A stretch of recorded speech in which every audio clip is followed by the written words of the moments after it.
Speak to you in the name of God, Father, Son, and Holy Spirit. Amen.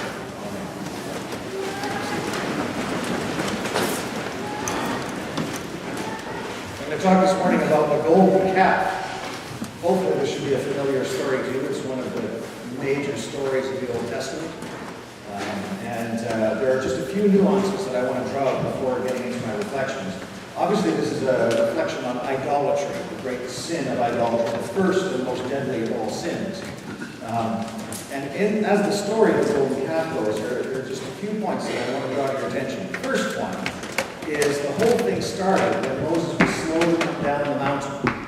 When he had gone up the mountain, he was talking with God.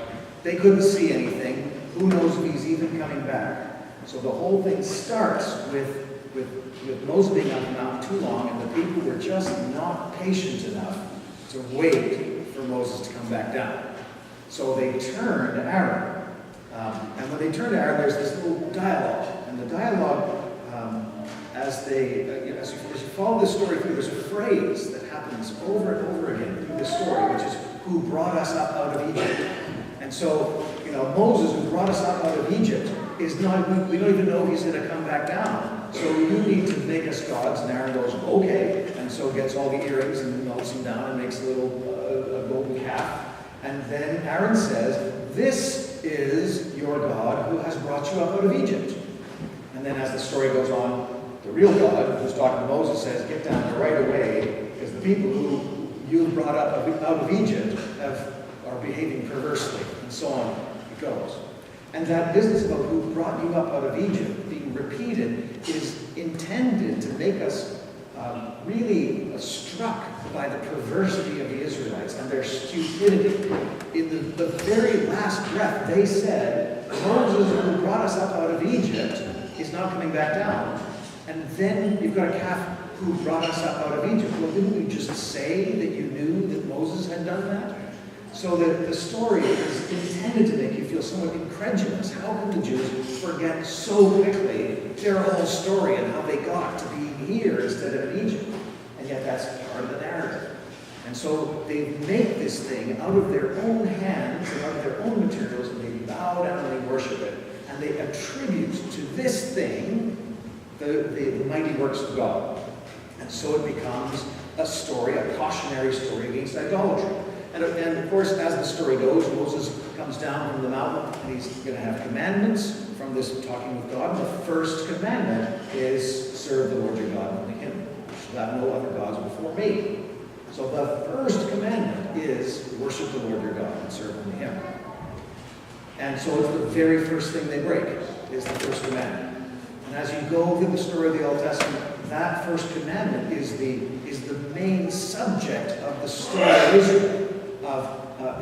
Before you get to the prophets, all the historical books are the struggle of Israel to serve God or not serve God, or they turn away from God, and then bad things start happening, and then they have to turn back to God, and then they're restored, and it's the ongoing story of how God has told them the way that they could go, and how they just need to follow the commandments, and they keep falling away from the commandments, and bad things keep happening. It's the whole story of the Old Testament in a nutshell. And then we get to the New Testament, and Jesus says, actually, there are only two commandments that sum up all the other ones. And the first one is, love God with all your heart, soul, mind, and strength. And secondly, love your neighbor as yourself. And we say that every Sunday. The two great commandments. And the first one is, love God. And so the opposite of loving God is idolatry, is putting something in the place of God. Where God should be, we've put something made by human hands, done because we are too impatient to wait for Moses to come down the mountain.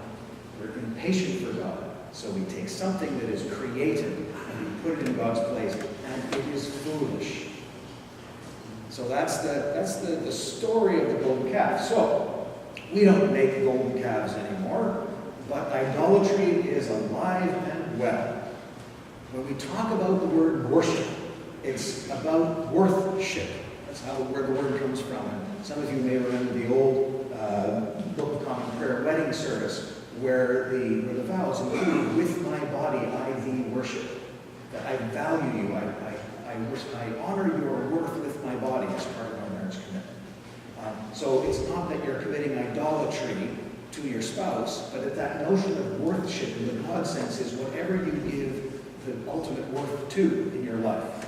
So when we say, what is the top priority, the greatest and highest value in your life, that's what you're worshiping. And you may not be doing anything ritualistic. Although when you broaden your notion of what a ritual is, you may well have rituals of obedience to the things that you worship, the things that you hold in highest esteem. I've always wanted to put this on the sign outside, but no one's going to get it, and they're going to misinterpret it. It's going to be a disaster. But if you want to find out who you worship, follow the money. Is the phrase. It's the old thing from Watergate. Follow the money. If you want to find out what you really value, look at your expense accounts and see where the money is going. Then you'll find out what you value, where you're putting your energy. Ask where you put your time. Ask where you put your talents. Treasure time and talents. Where do those resources actually go in your life? And you will see what you value. And so there's a whole lot of idolatry in this room, friends, and I'm not immune to it myself. What do we put at the top of our value system? What do we worship? What do we hold as being of the greatest worth? And these could be physical things, material things, comfort, possessions, yes, of course. And that's the sort of literal interpretation of the golden calf. It's a thing that's made out of stuff, and we're worshiping stuff, so you can take that interpretation. That's pretty obvious. I think where I want to get to is something that's just a little more subtle and a little more dangerous, which is intellectual idolatry. So there's physical idolatry, where we worship stuff, but there's intellectual idolatry, where we worship ideas, our precious and favorite ideas. The word is ideology, where we have a system of ideas in our heads that allows us to make sense of the world, and we become attached to those idea systems. And we put the idea system at the highest value. And non-religious and religious people alike are just as prone to this. So we can look, just for the sake of having an easy example, we can look at politics, and we can see the hyper-partisans, that phrase, to be a hyper-partisan, where the highest value is the success of their political tribe. And everything is filtered through that ideology, where they cannot see anything except through the lens of their politics. And you may have encountered in your travels the "well, actually" guy.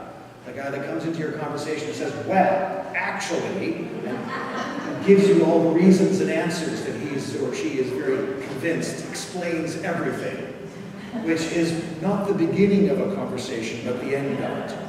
Right? It's gone. They're done. They've stopped thinking. They have the answers. They have the system which explains everything. And so their ideology has become the lens through which they see the world. It's filtering out the data, and it's only selectively looking at other aspects of data. And this has become their entire world, and they don't even know they're looking through glasses. Because this is all that there is. This is all that I can see. But I can't see what I'm not looking at. I don't know what I'm not looking at. And ideas are putting boundaries on my vision. And they become attached to their ideology, to their ideas. And the idea becomes the Baal, becomes the golden calf, becomes the thing that they worship. And you can tell when an ideology has become the thing that a person is worshiping, because they get really angry when you're presented with facts that go against their ideology. Now, you get two ideologues in a room. Well, actually, and see how quickly that conversation goes before they're both really angry at each other. And the anger is the key. It's fine to have theories. It's fine to have ideas. You can't go through life without some set of ideas. It's the attachment to them that shows the idolatry. And Christians have an abundance of ideologies that we fall prey to. You get a bunch of clergy in a room together and talk about our ideas of God, and we get pretty mad at each other because you're so wrong and you're wrecking everything. Well, no, you're so wrong, and people like you are what's wrong with the church today. And we are just as attached to our bowels as anybody else. And one of the wonderful paradoxes of our own Christian tradition is that it is ruthless in not permitting us to have bowels. That whatever we attach to as our idea of God, there's something in Scripture that undermines that. And I'm going to go right to the top, to Jesus himself, and say, Jesus is the Son of God. Jesus is God incarnate. This is our best idea of who Jesus is. And God is good. And in the Bible, Jesus says, why do you call me good? No one is good but God alone. Wait, what? But you're Jesus. I know, but I'm not good. I'm Jesus. Only God is good. Right? Well, what does that do to my idea of who you are? Well, I guess it doesn't work, does it? Then you've got to hold that idea a little more loosely. Right? And Jesus at the end of his life is saying, my God, why have you forsaken me? Well, how can God forsake you? You are God. And yet, that's at the heart of our story. So even at the heart of our story, there's this question mark that is drawn over every single idea that we can have and attach ourselves to. That in the end, we have to go past ideas. We have to go into the realm of mystery, transcendence. We have to let go of the ideas that allow us to feel secure and make sense of the world and even make sense of our own faith. Thomas Aquinas wrote the Summa Theologica, 13 volumes, all that thick, one guy. His life's work, some say it's never been surpassed as a work of theology. At the end of it, he put his pen down and said, that's it, I'm done, no more words. And he went to a monastery in silence for the rest of his life. Because he came to the end of where words could take him. He wasn't done. He wasn't done seeking and serving God. And he could only do the rest in silence. So the story of the golden calf leads us ultimately to the destruction of everything that is not God at the center of our life. And it's okay to have things that are not God, but to make them the center of your life is the idolatry. And that's where you become skewed. You become disordered. You put something that is foolish at the heart of your existence, and it will not satisfy. So when we take that admonition against idolatry seriously, it puts us on an endless journey towards God. That faith is not something that we just get. All right, I'm done. I'm saved. That's it. Done.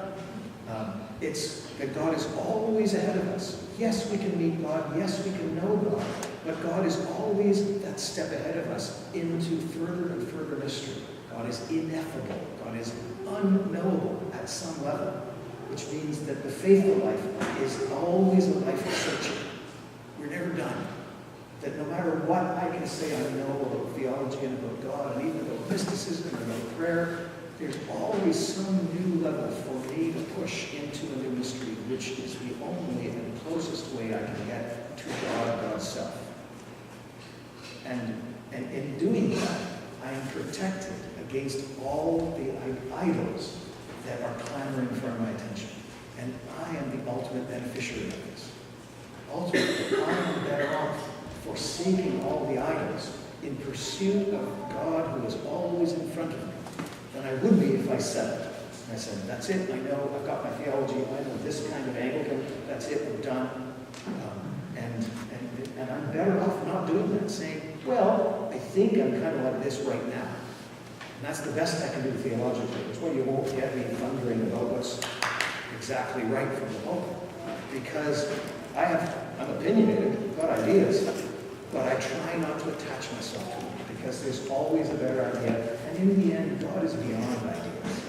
But God is God, period. And the sooner I'm able to let go of my ideas and allow God to be God, the better able I am to be me.